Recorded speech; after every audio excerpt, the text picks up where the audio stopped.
উদ্দেশ্যে বলছি এবং বাজারে আসা সমস্ত মুসলমান ভাই বোনদের উদ্দেশ্যে বলছি, দীর্ঘ 1 বছর পরে আল্লাহ পাক আমাদেরকে আবার মাহে রমজানের একদম কাছে নিয়ে আসছেন।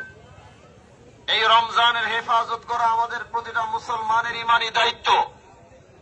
এজন্য এই রমজান মাসকে কেন্দ্র করে আমরা এবার গোটা শিবচরের 19টা ইউনিয়নে আমাদের হাজী শরিয়াতুল্লাহ সমাজ কল্যাণ পরিষদের নেতৃবৃন্দ কাজ করবে। রমজানের পবিত্রতা রক্ষা করা এটা আমাদের প্রতিটা মুসলমানের ইমানি দায়িত্ব। এটা বাংলাদেশ, এটা ভারত নয়, মনে রাখতে হবে। বাংলাদেশে রমজান মাসে সকালবেলা টঙের দোকান, চায়ের দোকান, হোটেল, রেস্টুরেন্ট খোলা থাকবে, এটা অন্তত বাংলাদেশে হতে পারে না।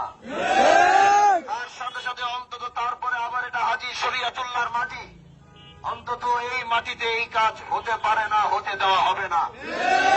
এজন্য সমস্ত টঙের দোকান, চায়ের দোকান, রেস্টুরেন্টের ব্যবসায়ীদের উদ্দেশ্য করে বলছি, আপনারা যদি আপনাদের দোকান দিনের বেলা বন্ধ করতে ব্যর্থ হবেন, তাহলে আমাদের নেতৃবৃন্দ এসে বন্ধ করতে বাধ্য হবে।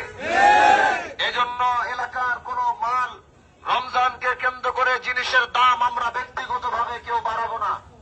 যদি ব্যক্তিগতভাবে কেউ জিনিসের দাম বাড়াবেন, তাহলে মনে করবেন যে আপনার সেই দোকান 1 মাসের জন্য আমরা সিলগালা করে যাব। আমরা থাকতে আপনি 1 মাস এখানে আর কোনো দোকানদারি করতে পারবেন না।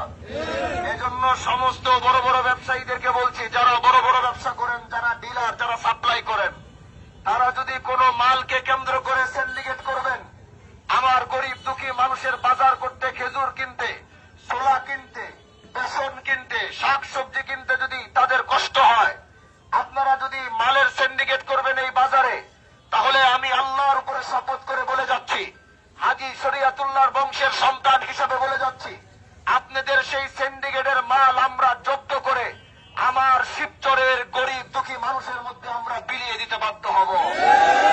এজন্য রমজানকে কেন্দ্র করে কেউ কোনো মালের দাম ব্যক্তিগতভাবে বাড়াবেন না। পারলে 5 টাকা 10 টাকা রমজানকে কেন্দ্র করে, রহমতের মাস কেন্দ্র করে একটু কমিয়ে রাখবেন। কিন্তু ব্যক্তিগতভাবে কোনো ফলের দাম, বাজারের দাম, শাকসবজির দাম, বাজারে যারা মাল সাপ্লাই করেন তারাও ব্যক্তিগতভাবে মালের সিন্ডিকেট করে মাল অতিরিক্ত দামে বিক্রি করবেন না। শেষ বার্তা এটাই বলছি, যদি করবেন তাহলে মনে রাখতে হবে আপনার সমস্ত মালের হক শিবচরের গরিব দুঃখী মানুষের হয়ে যাবে। আল্লাহ আমাদেরকে আর মা বোনদেরকে বলবো, আপনারা রমজানকে কেন্দ্র করে বেপরদা চলাফেরা করবেন না। এই সময় মানুষ চোখের হেফাজত করতে চায়, কোনোভাবেই যেন কারো চোখের গুনাহ না হয় আপনার কারণে।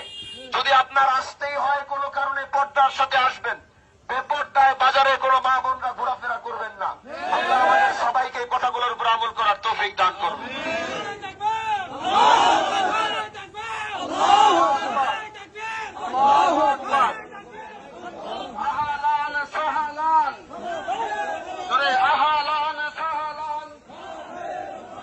রমজানের পবিত্রতা, রমজানের পবিত্রতা, সিন্ডিকেট,